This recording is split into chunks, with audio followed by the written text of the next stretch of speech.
Good day. The objective in today's video would be to define the ideal length of your interview answers. And right from the start, my advice is to trend towards long, convincing first answers. Right? This is on the thinking that even if they cut you short, they think you're taking too long to answer the question. That's not the end of the world. That simply means you must get to the point and eventually adapt your style to your interviewer's preference. Okay, now what do I mean by a long answer? How many minutes it's long? Okay, and the formula you may wish to employ would be long is double your average answer. Okay, so if your average answer is 2 minutes, then trending towards 4 minutes could yield more positive outcomes. Okay, now what do I mean by you need both long and short answers? Well, the reason why you need short answers is if they cut you short.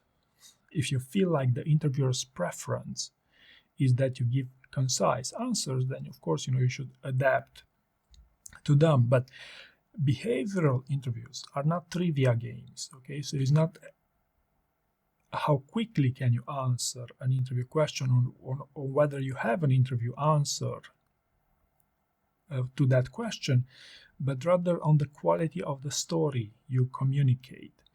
And oftentimes people would like to oversimplify their answers, and they are missing some interesting details that your interviewer might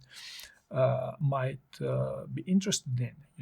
So this is why candidates who prepare their answers in a more narrative format, like not in a tabular, not in Excel, for instance, also tend to have better interview outcomes, because what happens when you overstructure your stories in Excel, they tend to be superficial, they tend to be perceived as superficial.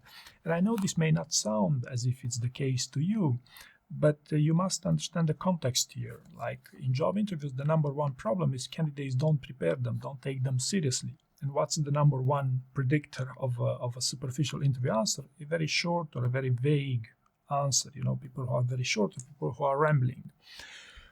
Whereas, if you go on the longer side, it doesn't mean you're rambling, right? But if you go on the shorter side, that's when most people are risk being perceived as superficial. So why would you take the risk if you took the interview seriously, right? So in my experience, it's always a good idea that you test yourself, okay? Because are you able to speak at length?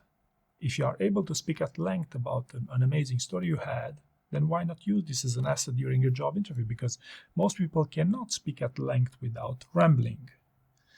Okay, so if you take this as an exercise, as a method to differentiate yourself from other candidates in job interviews, again, in my experience, I have significantly better results with people who could, speak at length and, be more convincing about their skills and aptitudes for the job, right? So long story short, what I would advise you to do would be to prepare yourself and see how long can you speak, how long can you make sense in your interview answers, and consider this approach of pitching, the longer answers at first and see how your interviewers react.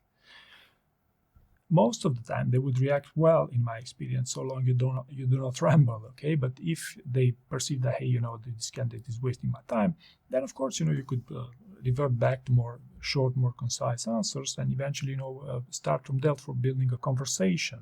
Is this what you're looking for? You can follow up and so on and so forth.